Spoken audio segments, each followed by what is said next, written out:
semaine pour parcourir une nouvelle fois les routes de France sur les traces d'un produit phare de la gastronomie française.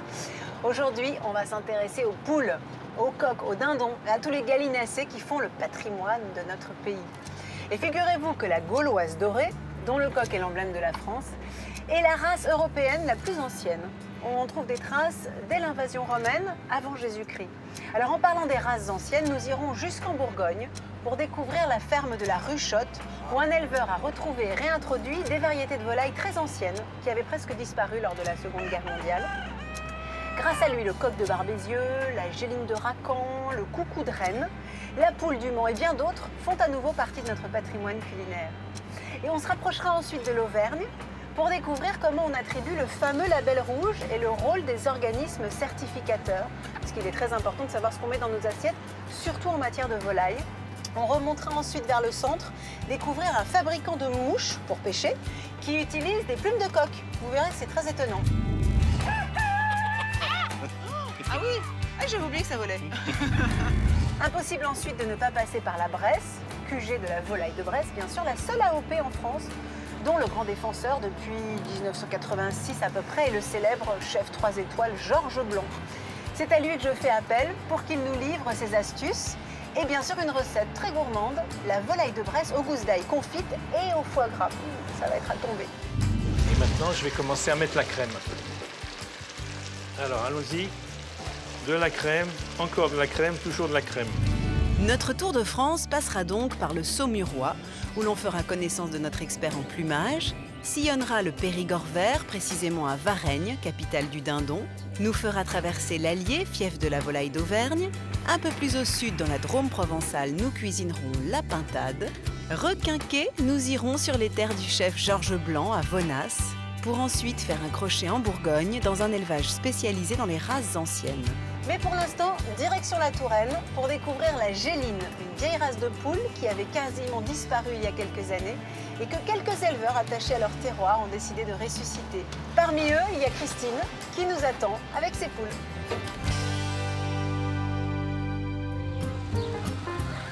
Doucement.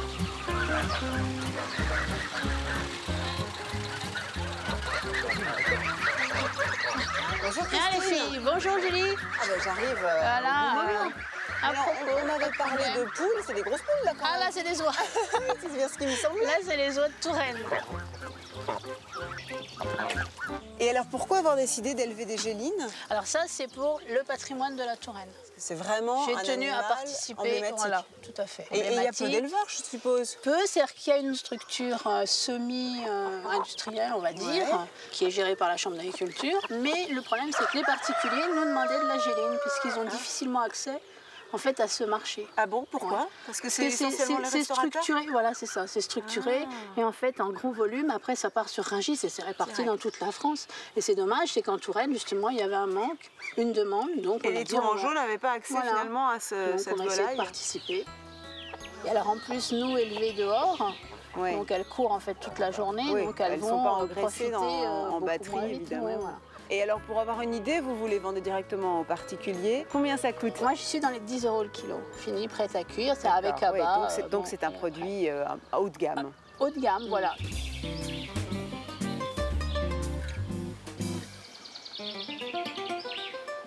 Alors ici, c'est quoi? Comment vous appelez Alors cet ici, endroit? on va dire la nurserie. Ah mais il n'y a pas que des poules. Ah non, il y a un peu tout le monde là. Qu'est-ce qui se passe sous la lampe? Alors. Ce sont des petits poussins. Sous la lampe, ça, ce sont des gélines qui sont nées dans la semaine. Donc là, vous allez sélectionner les reproducteurs Voilà, après. et vous allez conserver les femelles. Là, ils ont quel âge? Là, ils ont à peine 8 jours. Oh, c'est de l'œuf pour passer Alors, à de ça. l'œuf pour passer à ça. Donc voilà, j'ai les incubateurs naturels. Donc j'utilise des poules, pas forcément gélines. Et elles sont là pour ça. Voilà. C'est leur fonction. Donc je vais placer un œuf sous la géline qui est là. Oh, elles sont bien dodues, hein. Ah ben là, oui, c'est des grosses gélines. C'est des vraies couvertures. Voilà. Donc, elle avait déjà un petit peu d'œufs qui ont été mis en place hier. Donc, on peut rajouter pendant un jour ou deux des œufs. Hein, là. C'est des petites chaufferettes, quoi. Voilà. Alors là, elle est calée, elle bouge pas. Et là, ça va naître dans combien de temps? Voilà, en principe, je devrais en avoir qui sont nés, qui devraient arriver aujourd'hui. Ah oui? Oui, celle-ci est en route. Tiens, hop. Alors donc elle a couvé un œuf de géline, mais c'est pas une poule géline. Non, puisqu'elle voilà. n'est pas noire, d'accord. Hein. Oh, c'est chou. Tout Il vient petit. de naître. Oui, il est né dans la nuit, là, parce qu'il est bien sec. Incroyable.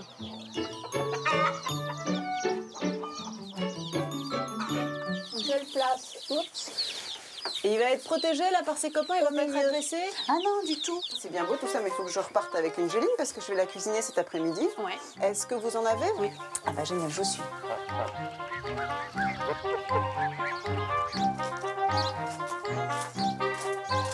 Elle est jolie.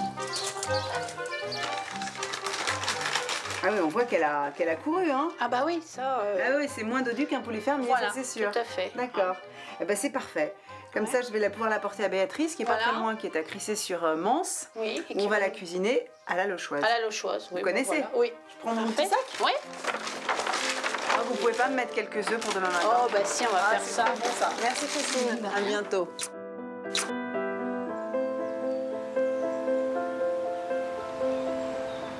Allez, maintenant direction Crissay, qui entre nous d'ailleurs est un des plus beaux villages de France. Si vous passez par là, n'hésitez pas à vous arrêter, la visite vaut le détour. Et figurez-vous que c'est une ancienne châtellenie, c'est comme ça qu'on appelait autrefois une unité féodale, un territoire où le châtelain exerçait son pouvoir. Et bien donc cette ancienne châtellenie a donc conservé les ruines de son château du XVe siècle. Et quant à son église, elle renferme le tombeau de l'épouse de Joachim du Bellay. Moi j'y vais pour la visite, mais pas que. C'est pas le tout de découvrir les races anciennes de volailles, mais il faut aussi les cuisiner. Et on va faire nous une géline à la lochoise avec Béatrice.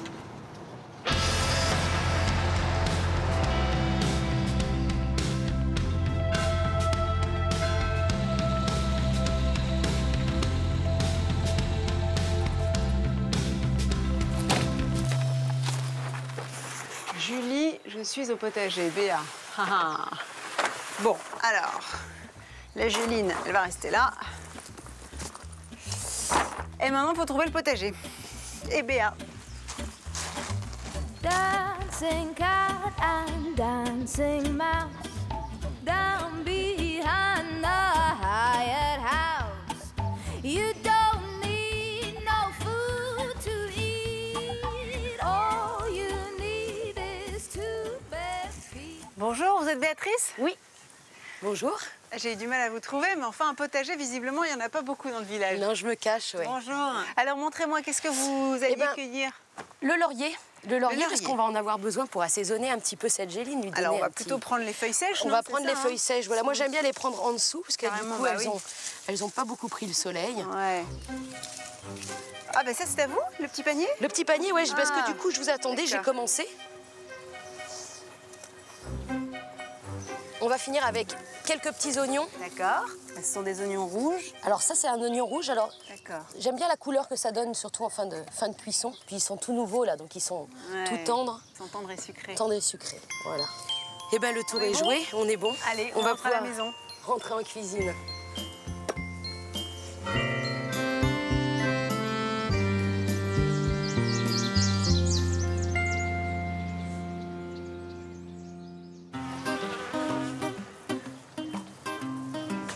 Et ben entre. Allez. Voilà. Voilà, bienvenue. Madame la poule. Voilà. Qu'est-ce que vous en pensez? Qu'est-ce La que belle t'en penses? cocotte. Elle est pas mal. On va se régaler. On va le découper, mais on va garder les os. Ça amène vraiment beaucoup de goût. La découpe effectuée, Béatrice fait revenir les morceaux de géline dans du beurre, mélangé à de l'huile d'olive, sans assaisonner la volaille. J'y vais. Allez. On les fait bien dorer, après on les remplace par les légumes. Par les petits oignons, ouais. Les petits D'accord. oignons, on va profiter un peu du sucre des viandes là, Eh oui. pour les faire un petit peu dorer. Le temps de saisir la viande, Béatrice en profite pour préparer ses légumes, les oignons d'abord. Alors il en faut une petite dizaine. On va Bon, juste genre, on enlever enlève juste la peau comme ça, un peau, peu. voilà, comme ça. Moi j'aime bien rajouter une petite branche de céleri D'accord. dans les bouillons en fait aromatiques. Ça Ce donne petit un goût peu de anisé, ça va bien aussi avec la géline, avec la crème. La géline bien dorée, il est temps de faire rissoler nos légumes. Béatrice commence par les oignons qu'il faut déglacer avec un vin blanc sec de terroir. On va en mettre 25 centilitres, c'est-à-dire un grand verre de vin. Et on va surveiller quand même la cuisson. Si on voit que le bouillon et un peu léger, on remettra. On remettra au fur et à mesure. Voilà. Et puis on va incorporer le céleri, les carottes. Qu'est-ce que j'oublie? Et bien sûr, c'est là où moi j'assaisonne.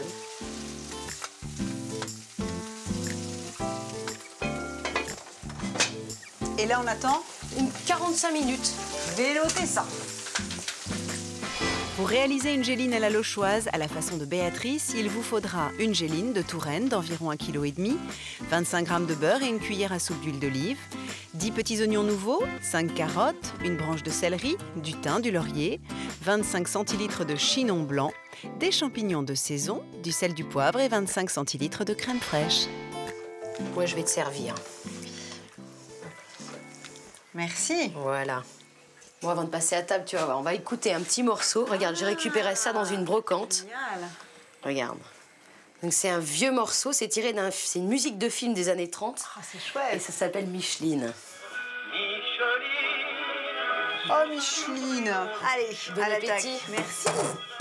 Qu'est-ce que c'est bon parce que c'est ferme et en même temps tendre. Tu vois ce que je veux dire? C'est pas filandreux. Non, c'est un bon pas film. sec. Ouais. Exactement. Mais il y a on sent que la chair est mature. Quoi. Ouais. Légumes, vin blanc et crème, un trio gagnant pour accompagner cette poule rustique à la saveur si délicate.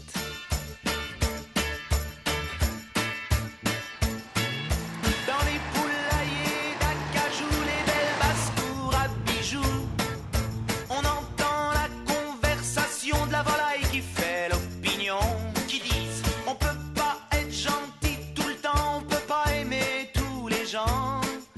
Il y a une sélection, c'est normal, on lit pas tous le même journal, mais comprenez-moi.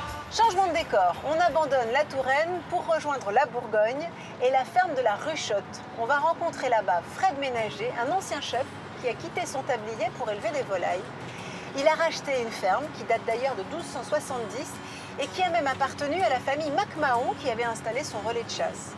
Fred n'élève pas n'importe quelle volaille. Ici, on parle du coucou de Rennes, de Barbezieux, de la Flèche, de la Rouge des Ardennes, bref, des races disparues, suite à la Seconde Guerre mondiale notamment, et qu'il a réussi à réintroduire après plusieurs années de recherche. Un personnage étonnant et gourmet, bien sûr, comme on les aime dans nos carnets de Julie.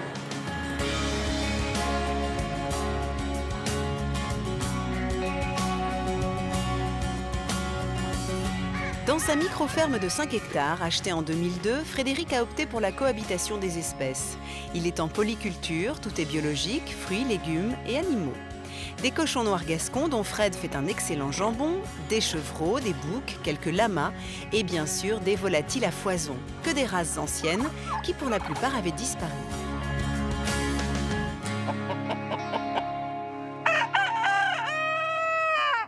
J'ai travaillé avec un vétérinaire, Roland Dams, qui est décédé il y a quelques années, qui m'a énormément aidé, parce que lui, il a passé sa vie à reconstituer des races qui étaient éteintes presque. Alors, il allait à la chasse aux gènes.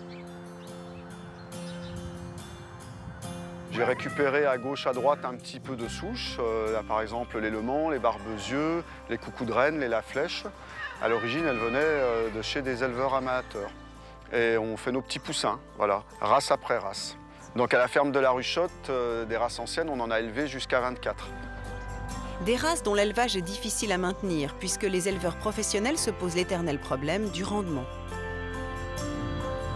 Les professionnels, ça ne les intéresse pas, pour la simple et bonne raison qu'elles sont bien trop longues à grandir, que les coûts d'exploitation sont énormes, parce que quand on les élève pendant 11 mois, il est évident qu'on ne peut pas les vendre 8 €, 9 € du kilo. On est plus aux alentours, entre 25 et puis jusqu'à 30 € du kilo. Des volailles que l'on retrouve alors plus volontiers à la carte des chefs, qui mettent à l'honneur ces races extrêmement savoureuses. Leur goût se démarque des élevages classiques, notamment grâce à leurs conditions de vie. Quelle que soit la saison, les poules de Fred vivent en extérieur, dans un environnement naturel. Il y a des vers de terre, il y a des insectes, etc., qui nous apportent une nourriture naturelle qui est très très importante à l'équilibre des volailles et puis à leur bien-être aussi, parce qu'elles ont besoin de gratter, elles ont besoin de retrouver un petit peu ce qu'elles étaient à l'état sauvage, parce qu'il ne faut pas oublier que la poule, à un moment ou à un autre, elle a été sauvage. Et c'est un animal arboricole. Donc c'est un animal qui vit dans les forêts.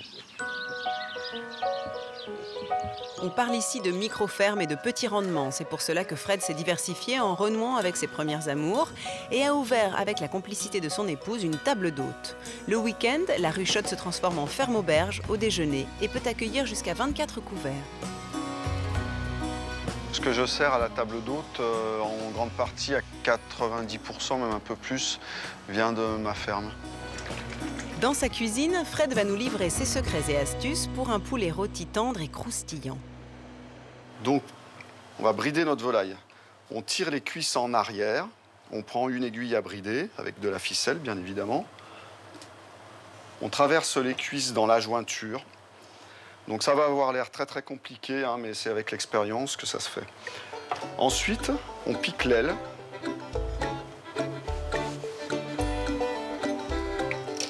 Donc l'aileron, on le casse, on le pique aussi. On rabat la peau du cou. On la pique également. On fait la même chose, mais dans l'autre sens. Et ensuite, on va bien serrer et on va faire un nœud double. Alors, à l'intérieur du poulet, on va mettre un citron de Michel Bachès, une gousse d'ail et un petit peu de gros sel.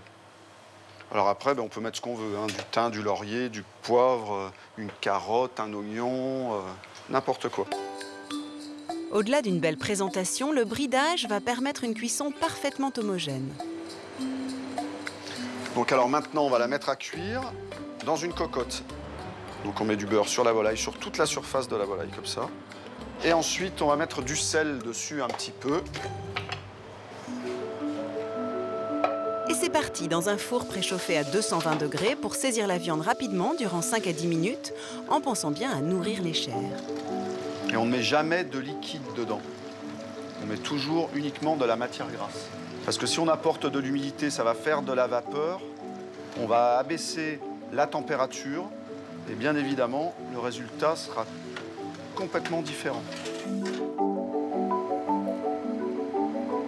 Puis il laisse cuire 40 minutes à 150 degrés. Il faudra tourner la bête à mi-cuisson sur chaque cuisse.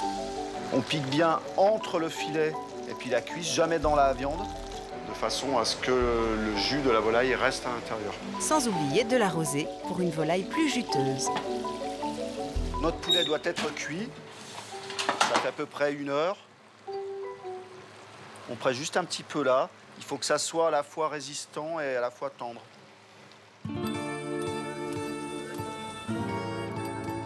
Et là, étonnamment, notre chef de basse-cour et cuisinier va laisser sa volaille reposer une bonne heure pour que les chairs se détendent. Un menu qui met en appétit et d'ailleurs, les gourmands sont au rendez-vous.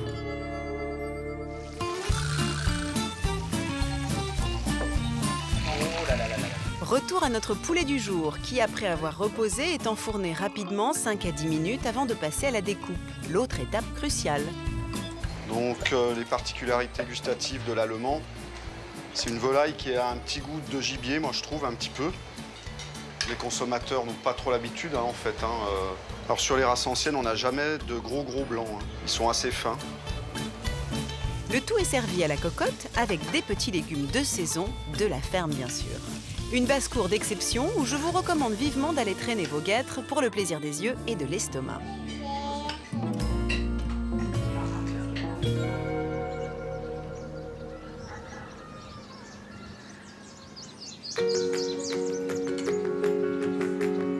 Allez, on traverse la France après cette étape gourmande dans la ferme de Fred pour rejoindre une autre ferme dans le Périgord vert, à Varennes.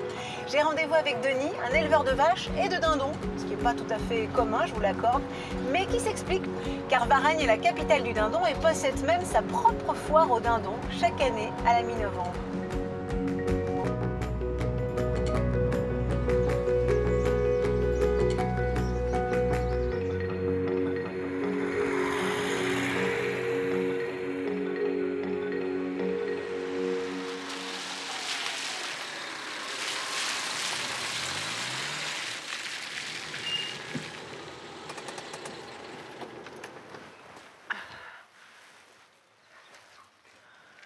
C'est joli par ici. Bonjour. Bonjour. Je viens voir Denis. Ah, Denis, oui. Il est en train de travailler, on fait la tétée. Ah, la tétée. La tétée des veaux. Ah, des veaux. Ah, vous avez des veaux aussi? Parce Oui. que j'avais entendu parler des dindons. Oui, on a un petit peu de dindons, mais on a surtout des veaux. Ah, d'accord. Bonjour, Denis. Bonjour. Alors, vous êtes en plein travail? Ouais. On va voir les dindons? Oh, qu'est-ce que c'est mignon. Je vais mettre béret parce qu'à l'extérieur, je mets le béret. Et puis surtout, il faisait beau tout à l'heure, mais là, ça se couvre. Mais en fait, pourquoi on ne mange plus de dindons aujourd'hui? Parce qu'on mange de la dinde. Si les gens ils continuent à manger du dindon en fait, parce que tu en manges toute l'année, tu en trouves toute l'année au supermarché du dindon. Ah bon? Oui.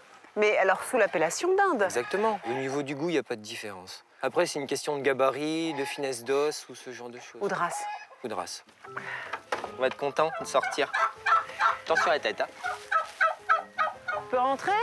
Ah bah, je vais les faire sortir si tu veux. Ah d'accord. Ah, puis j'ai pas besoin de les inviter, hein. Ah bon? Oh non.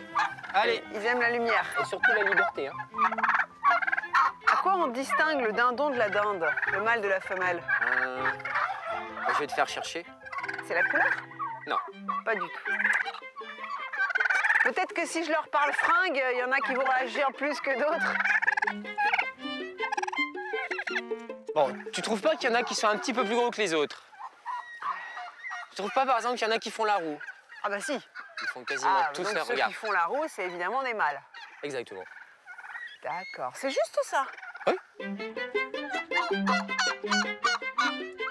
Qu'est-ce que ça fait comme bruit, dis donc? Ah oui, oui. Ça Puis, s'exprime, hein? oui, c'est très expressif. Ça parle, ça. Et puis chaque bruit a un état, quoi. C'est-à-dire que là, c'est le bruit de l'énervement, enfin de l'excitation. Et puis après, ils vont avoir le bruit du danger. Ah, donc il y a un vrai langage. Oui, il y a un vrai langage. Bon, moi, il faut que je reparte avec un dindon parce que je dois préparer un civet. Oui. Recette éminemment locale, paraît-il. Oui.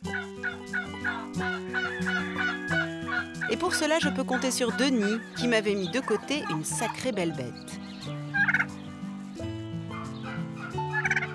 Voilà.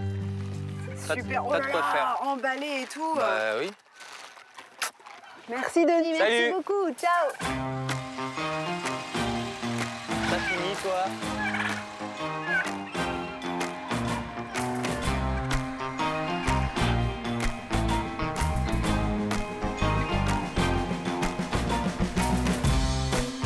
Maintenant qu'on a l'animal, on va pouvoir aller à la rencontre de Ghislaine, qui est Madame le maire de Varennes, pour qu'elle nous cuisine une recette très traditionnelle dans la région, qui est le civet de dindon. Ça va pas être mal, ça.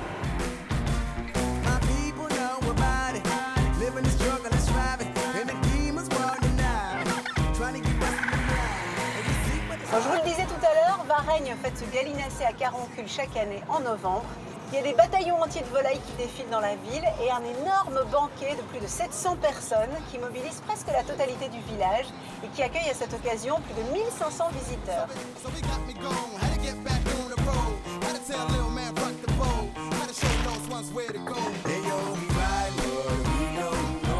Bonjour Ghislaine. Bonjour Julie. Je vous apporte un petit cadeau. Super. Je suis un peu en retard pour Noël, mais bon. Et ben voilà. On va pouvoir passer en cuisine. Un petit dindon de Varennes. De Varennes. Alors, c'est par là. Oh, c'est joli. C'est par là. On va le préparer en civet, ce dindon. Oui, tout à fait. Le civet de dindon de Varennes. Parce que c'est une recette traditionnelle C'est de la une région. recette, on va dire traditionnelle, oui, qu'on prépare la veille du 11 novembre. Mais on n'est pas le 11 novembre, mais on va faire la recette quand même. Tout à fait. Coup de bol. Voilà. Coup de bol pour moi. Oh, joli. En plus, il est assorti à mon foulard. Alors, on va se mettre là pour le découper, c'est ça? On va le mettre sur la table. Mais dites-moi, ça c'est des planches à poulet à la limite, mais c'est pas des planches à dindon, hein? Tout à fait. Faut le double. Mais on va y arriver. Non mais attendez, c'est pas moi qui vais découper le dindon, hein. Moi je vais vous dire honnêtement, je sais pas faire, hein. Le poulet cuit à la limite, mais Oui. je préfère vous regarder faire. Première étape de cette recette, et pas des moindres, la découpe, un peu musclée.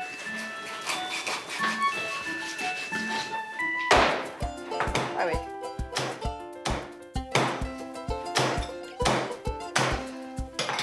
Ghislaine n'a pas froid aux yeux. Je vois que... Maintenant, on va éplucher 2-3 carottes, 2-3 oignons. Donc là, c'est quoi? Une garniture aromatique traditionnelle. Donc Oui. carottes, oignons, échalotes. Qu'est-ce qu'il y a d'autre? Ail et Oui, persil. Et persil. Et du laurier. Hein. Et du laurier, c'est important. laurier. Bon, le civet, je connaissais, de chevreuil, de canard même. Mais c'est à vrai que fait. je ne savais pas du tout qu'on pouvait le faire avec de la dinde. Ben, je crois que c'est dans nos petites campagnes, nos petites grand-mères hein, qui ont ces petites recettes cachées. Puis qui surtout, ont on faisait commencé. avec ce qu'on avait autour de soi. Tout à fait. Comme il y avait Oui, oui. apparemment des dindons depuis un bon moment quand Oui, même oui. dans la région. 1, 2, 3. Hop, on va le mettre à mariner avec du vin, quelques herbes, Et combien pendant de temps 24 heures. Bon, un vin de la région, j'imagine, mais quel type de vin? Un vin rouge corsé. À Bergerac? À Bergerac. Évidemment, je vous vois venir. Et là, on en met combien? Là, on va en mettre 3 litres. 3 litres. Et voilà. Une fois la marinade lancée, Ghislaine s'attaque à la cuisson des oignons et des lardons fumés. Bon, je laisse un peu rissoler et pendant ce temps-là, si vous voulez bien, je vais noter la recette. D'accord. Parce que quand même, j'ai peur de l'oublier, c'est très précieux. Alors, hop. Pour le civet de dindon de Ghislaine, nous aurons besoin d'un dindon d'environ 6 kg, d'1 kg de lard, de 3 litres de vin rouge, 5 oignons, 6 échalotes, 3 gousses d'ail, 1,5 kg de carottes, une cuillerée à soupe de poivre en grains, 2 petites branches de thym, une autre de laurier, un bouquet de persil, 6 clous de girofle et 4 cuillères à soupe d'huile d'olive. Et autant de farine. Ça pleure. Pas besoin d'attendre 24 heures pour la suite de notre recette. Ghislaine a tout prévu, on peut cuisiner un dindon déjà mariné. On va fariner un petit peu les petits morceaux. La Tout à farine, fait. c'est pour épaissir la sauce? Tout à fait. Alors, j'y vais. Je mets tout direct comme Oui, ça oui, ou comme par ça. un- Non, comme non, ça. non. Vous pouvez Attention. Chaud devant. Voilà. les lardons et les oignons. Hop, voilà. Alors, on met tout ça et Voilà. maintenant, on va Et mettre puis sur le maintenant, feu. On met sur le feu. D'accord. On ferme tout ça. Et on Et laisse puis, mijoter combien de temps? On le laisse mijoter pendant 2h30. 2h30. Voilà. Au bout de 2h30, le parfum du civet envahit la maison. Je redécouvre cette viande incroyablement tendre, ni grasse, ni sèche, et avec de la mâche. C'est très très bon. Le résultat d'un bon élevage et d'une marinade qui a participé au goût, tout en attendrissant davantage encore les chairs.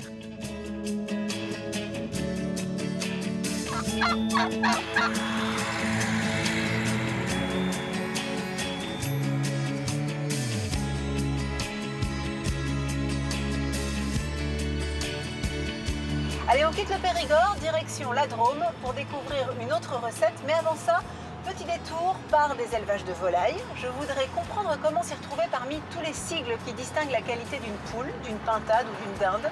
Et ce n'est pas aussi simple qu'il y paraît. Entre les appellations, les labels, les IGP, ces indications géographiques protégées, on a tendance à s'y perdre. Alors, j'ai suivi pour vous ces batteries de contrôle qui garantissent la qualité, de la mesure des espaces réservés aux volailles, en passant par l'alimentation bien sûr. Rien n'est laissé au hasard. Explication. Oups.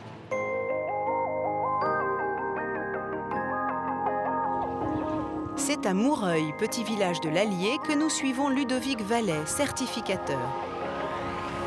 Il vient contrôler aujourd'hui de façon inopinée l'élevage de volailles fermières d'Auvergne de Laurent Bennejean.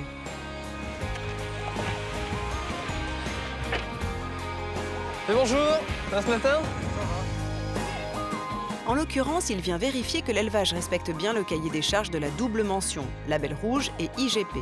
Pour rappel, Frédéric de la Ruchotte élève ses poulets 180 à 200 jours, quand un poulet classique profite en moyenne de 45 jours, contre 85 pour le label rouge. Des contrôles effectués dans de strictes conditions, combinaisons et chaussures désinfectées pour ne transmettre aucune bactérie, et autres précautions plus étonnantes.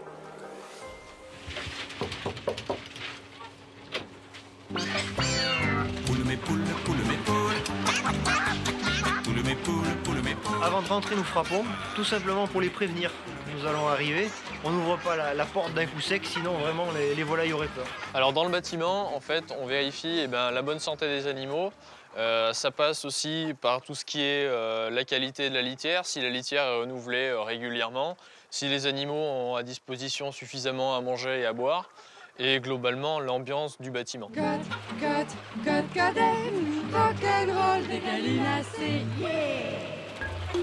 D'un simple coup d'œil, Ludovic est capable d'estimer si les conditions sont réunies pour le bien-être des volailles, dans le respect de leur appellation, avant de tout mettre par écrit. Ok, eh bien, c'est parti.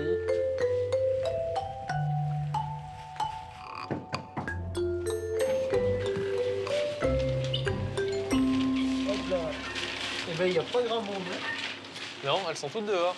Toutes dehors, ouais. La grosse différence du poulet, ouais, la pintade est un animal qui vit dehors, quel que soit le temps. Ouais. Et là, on en a la preuve. Donc, le cahier des charges impose des prélèvements d'aliments pour vérifier tout d'abord la composition des formules référencées. On doit retrouver 75% minimum de céréales, mais on ne doit pas trouver par contre d'antibiotiques. Ils sont traités à base de plantes en phytothérapie. Donc des produits essentiellement à base d'ail, de thym, de romarin, de cannelle, de façon à favoriser le bien-être des volailles et à éviter les maladies. En effet, dans le cahier des charges du label rouge, l'antibiotique n'arrive qu'en dernier recours. Un terrain à perte de vue que les pintades ont mis à rude épreuve, très friandes de verdure.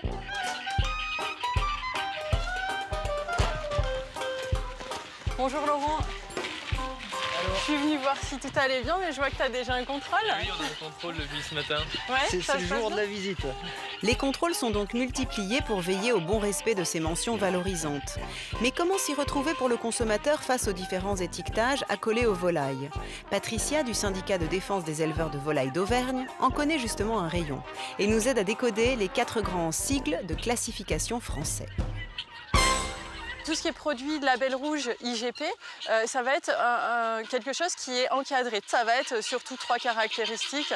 On l'a vu, l'élevage plein air, l'alimentation riche en céréales et puis une durée d'élevage longue. Après, ça va être tout ce qui est agriculture biologique, donc là où on a une alimentation qui ne nécessite pas de pesticides pour faire pousser les céréales, ça va être pas d'OGM, ça va être pas de traitement antibiotique. Et enfin le dernier, c'est tout ce qui est AOP. Donc ça, c'est un produit qui est vraiment typique, caractéristique d'un terroir. C'est-à-dire à la fois d'un savoir-faire historique humain de cette zone géographique, et c'est aussi un lien fort entre le territoire et son produit. Aujourd'hui, il en existe une seule sur la filière avicole, c'est les volailles de Bresse. Et nous, au niveau de la région, on essaye d'obtenir la 2e AOP française, qui est le poulet du Bourbonnais. Croisons les doigts pour nos éleveurs auvergnats, qui la méritent bien cette mention.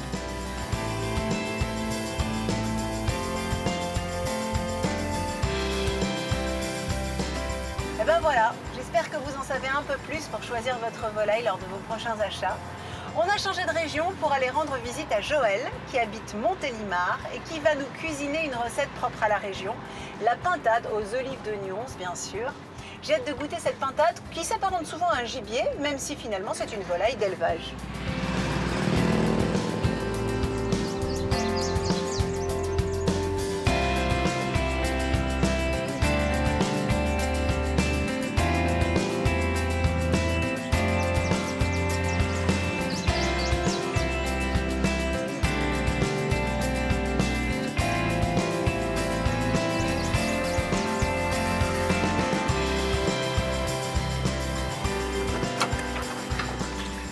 Nous voilà chez Joël. Ça souffle dans la région.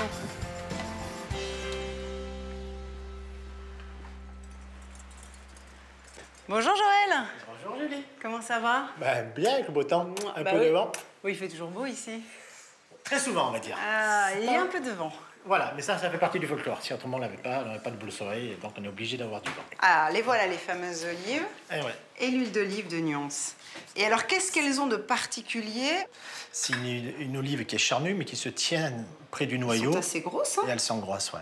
Et elles sont toujours fripées comme ça? Oui, ça c'est le gel de notre hiver. Parce qu'ils gèlent toujours ici. Ah, toujours gèle un peu. Souvent. Ah, dis donc, t'as raison, c'est étonnant parce que comme elles sont fripées, je m'attendais à ce qu'elles soient un peu sèches. Pas du tout. Pas du tout, elles sont charnues, juteuses. Ouais. Et cette pintade, c'est une recette que tu tiens de famille, c'est une recette de région?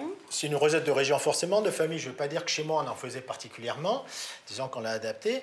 Mais c'est vrai que la pintade, ça a toujours été une volaille très prisée dans la Drôme. Et c'est vrai que c'est une volaille qui est goûteuse, qui se tient. Ça met en appétit d'ailleurs, mais on commence par quoi? Vas-y, fais-moi travailler, dis-moi ce que je dois faire. On va forcément dénoyauter, parce qu'on a un problème, c'est que nos olives, ils veulent des dénoyauteur Alors infernal. ça, c'est le dénoyauteur de ma mère. Alors, il a vécu, hein. Ça veut dire qu'il est efficace. Alors, on va voir si je me débrouille bien. Ouais, pas mal. Pas mal. Et après, comment je fais? Bah, il doit tomber, logique, non? Ah bon? D'accord, c'est ça, c'est donc blonde. C'est comme tu dis. C'est super pratique. Sinon, on le met dans la bouche et on le recrache. Hein. Tu veux la coincer, j'y crois pas. Voilà, c'est que j'y allais pas. Faut y aller franchement. Mais bourde rattrapée, et quelques heures plus tard, toutes nos olives sont enfin dénoyautées. Selon Joël, le fait d'extraire le noyau à la dernière minute permet à l'olive de garder un maximum de saveur.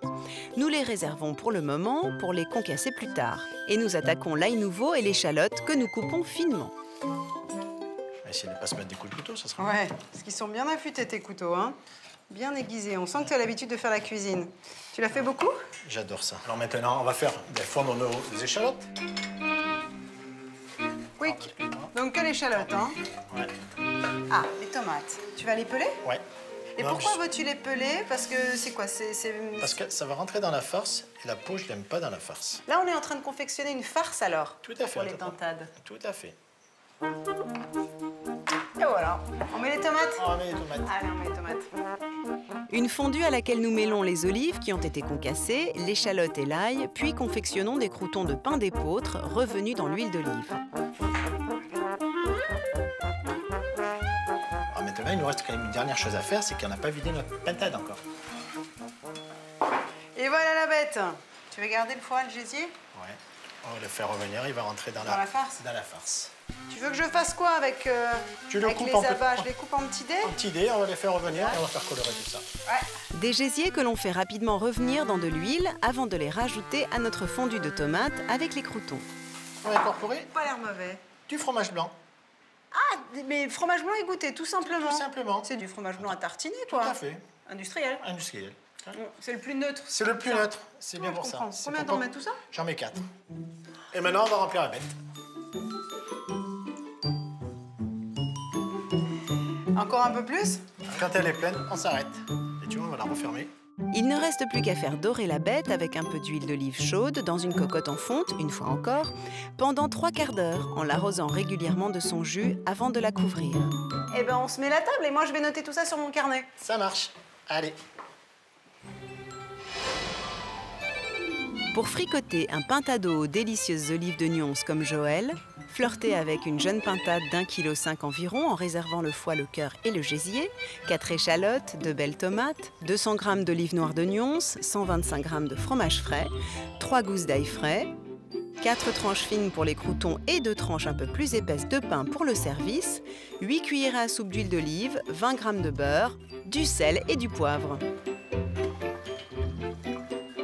J'arrive. Waouh! Et voilà notre bête. La bête bien rôtie. Ouais. Tiens, elle est belle, elle est somptueuse. Magnifique. Alors Julie, tu préfères l'aile, la cuisse ou le petit suprême? Elle me tend les bras, là, cette petite cuisse. Oh, c'est joli, monsieur a soigné la présentation.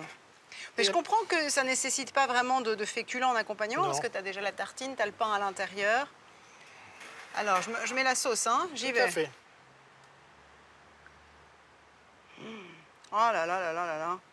Ça a l'air extraordinaire. Pour le coup, j'en mets une 3e. Eh ben merci Joël. Alors ça, c'est un plat de roi. Et c'est vrai qu'en fait, la pintade, c'est une volaille qu'on cuisine assez peu. On n'y pense pas. On a toujours le réflexe du poulet. Ouais, tout à fait. Alors que, comme tu dis, elle est tellement savoureuse et facile à cuire, hein, finalement. T'as vu? C'est vraiment pas compliqué. C'est une petite recette. Je sais que vous avez envie d'être à ma place. Eh ben, il suffit de faire la recette chez soi. C'est à pas fait. compliqué. Il faut juste acheter les vraies bonnes olives de Nyons. Ah, c'est vraiment, vraiment délicieux. Ça, tu vois, je suis sûre que c'est un plat que je vais refaire à la maison. Et je suis convaincue que je ne serai pas la seule. On est arrivé sac au dos à 8 heures avec Olivier et Margot et Peter. C'était le grand départ vers le sud et vers les vacances. On trouvera, je pense, une auto avant ce soir. Changement de décor, on abandonne les rives du Rhône pour rejoindre celles de la Loire et plus précisément la région de Saumur. Alors je vous parle de fleuve, et figurez-vous que les poules et les coqs, et les autres volailles d'ailleurs, ont un lien étroit avec la pêche. Eh ben non, c'est pas une blague, parce que chez les spécialistes de la pêche à la mouche, les plumes et les duvets de certaines races permettent de fabriquer d'incroyables leurres. Il y a là-bas un artisan qui en a fait son métier. Florian est guide de pêche et surtout fabricant de mouches qu'il commercialise dans toute l'Europe. Il possède, paraît-il, un élevage incroyable pour fabriquer ses plus beaux spécimens. Et c'est ce qu'on va voir.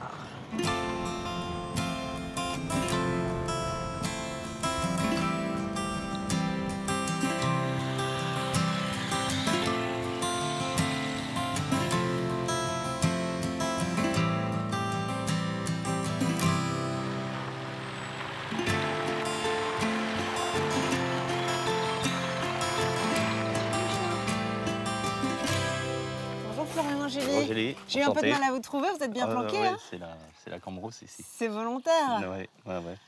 On commence par l'élevage de coqs, c'est ça? Si vous voulez. On commence par la plume. Ça commence pas par l'œuf pour une fois. Non.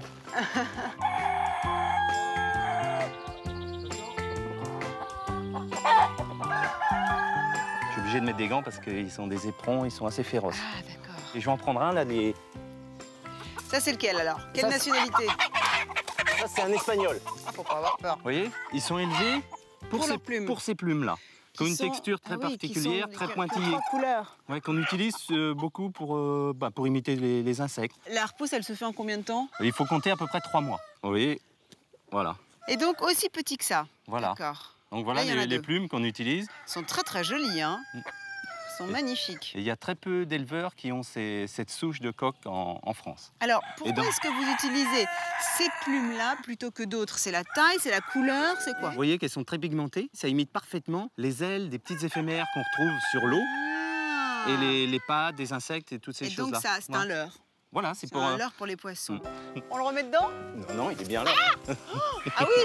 Ah, j'avais oublié que ça volait. Bon, salut les coqs! Ah, ils ont pas l'air malheureux, hein.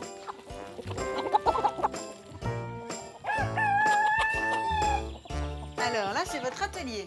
Oui, Julie. Donc voilà où finissent toutes mes plumes. C'est une mercerie? Vous faites un travail de couturier? Un petit peu, oui. Et alors, à quoi elles ressemblent ces mouches une fois cousues? Voilà ce qu'on peut faire alors, avec un assemblage de plusieurs sortes de plumes. Et à chaque poisson correspond une mouche? Pas à chaque poisson, c'est à chaque période de l'année. Ah, vous me montrez comment vous en faites?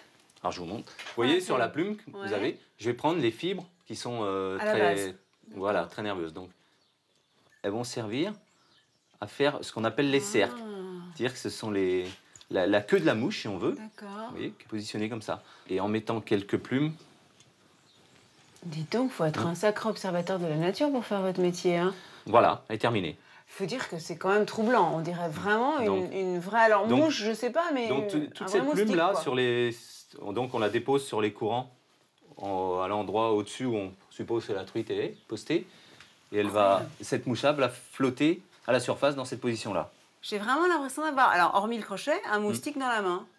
Alors, avec les plumes du pan, on peut aussi faire ces choses-là. Ah oui, là, c'est une vraie mouche. Voilà, presque. C'est dingue. C'est étonnant. Et les couleurs sont magnifiques, hein. Un bel exemple d'artisanat assez peu connu, de beaux plumages au service des pêcheurs.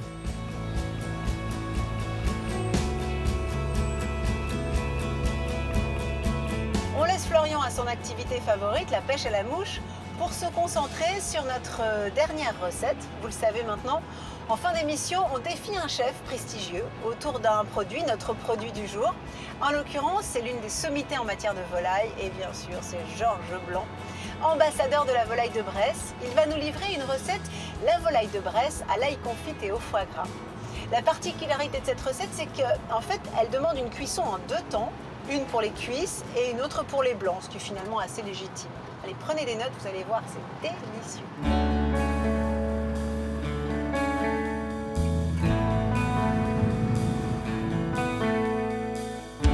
Mais avant cela, c'est chez l'un des éleveurs qui fournit le chef, dans le village de Saint-Cyr-sur-Menton, que nous le retrouvons.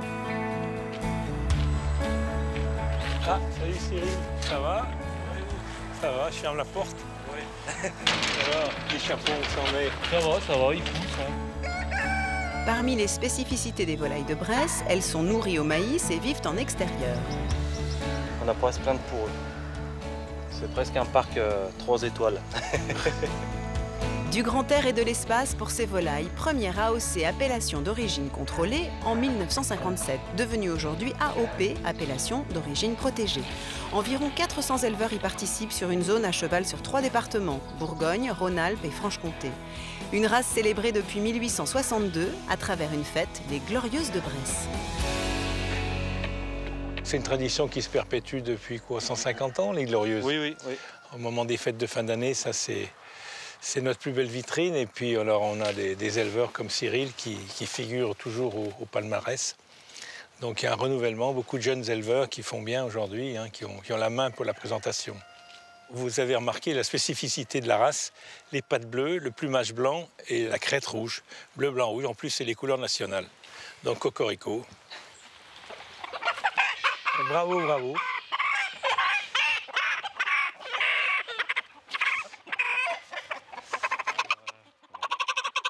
Bon, Cyril, tu m'en mets de côté quand ils vont être prêts. Hein? Ils vont rentrer en épinette bientôt? Là, dans une petite semaine. D'accord. Alors, le passage en épinette, c'est la phase d'engraissement de la volaille. Donc, il est dans un endroit sombre, calme.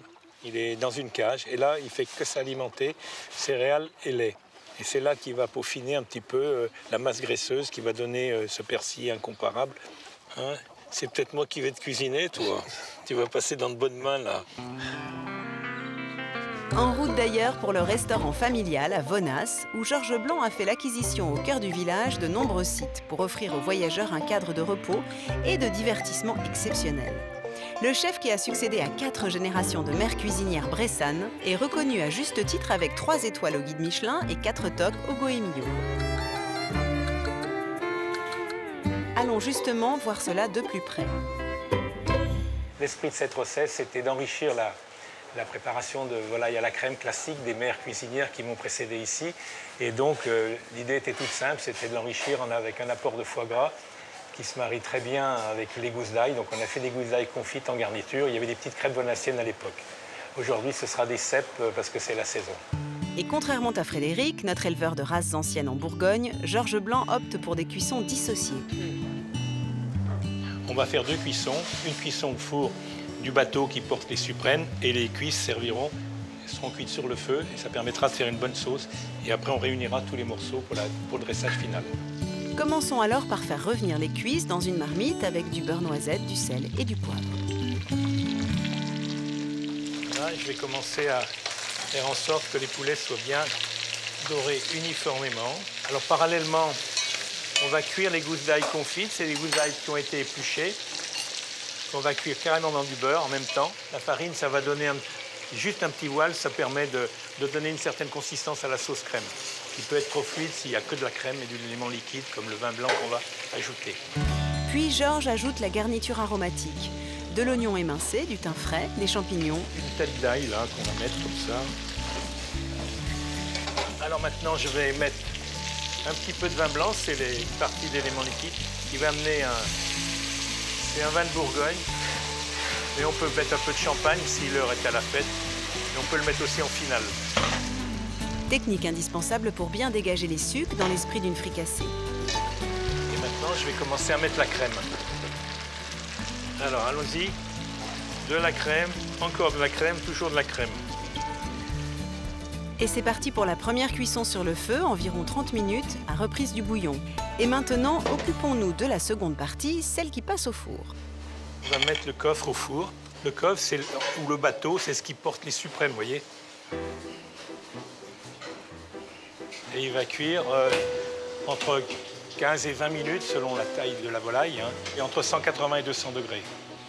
Et quand le tour est joué, le chef lève les suprêmes. Là, on a un blanc très juteux, très moelleux, vous voyez. C'est suffisant comme cuisson. Et après, on le met dans la poêle ici. Reste alors à finaliser la sauce en prenant soin de réserver les cuisses. Alors je vais rajouter un peu de purée de foie gras. Ça c'est la petite touche du G7, c'était l'idée d'incorporer un peu de foie gras. Il y a un vinaigre de vin jaune qu'on met là, hein. C'est bon. Toutes les préparations, notamment les sauces, il faut toujours cette touche subtile d'acidité qui va vous donner envie de reprendre de la sauce.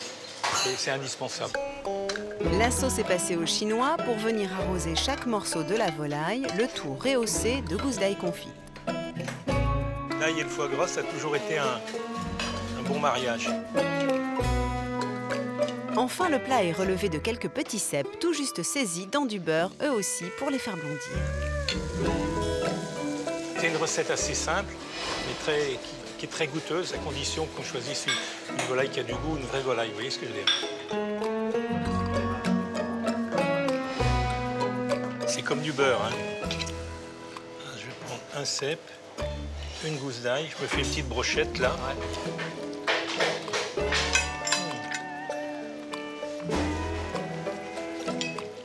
Alors Julie, la recette est toujours d'actualité. Tu peux venir quand tu veux, tu seras la bienvenue et j'aurai plaisir à te revoir. Avec plaisir, je te prends au mot, Georges. J'arrive. À très vite.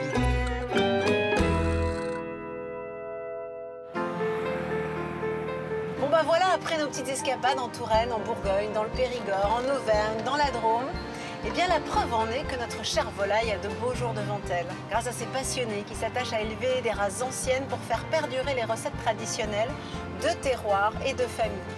Et j'espère que comme moi, vous en savez un peu plus sur ce qu'il faut manger, ce qu'il faut cuisiner. En tout cas, la cuisine, c'est aussi un laboratoire, alors n'hésitez pas, mettez-vous au fourneau, transmettez ce patrimoine qui cimente le cœur des Français, toutes ces recettes que l'on aime à partager et à savourer ensemble. Allez, salut, à très vite.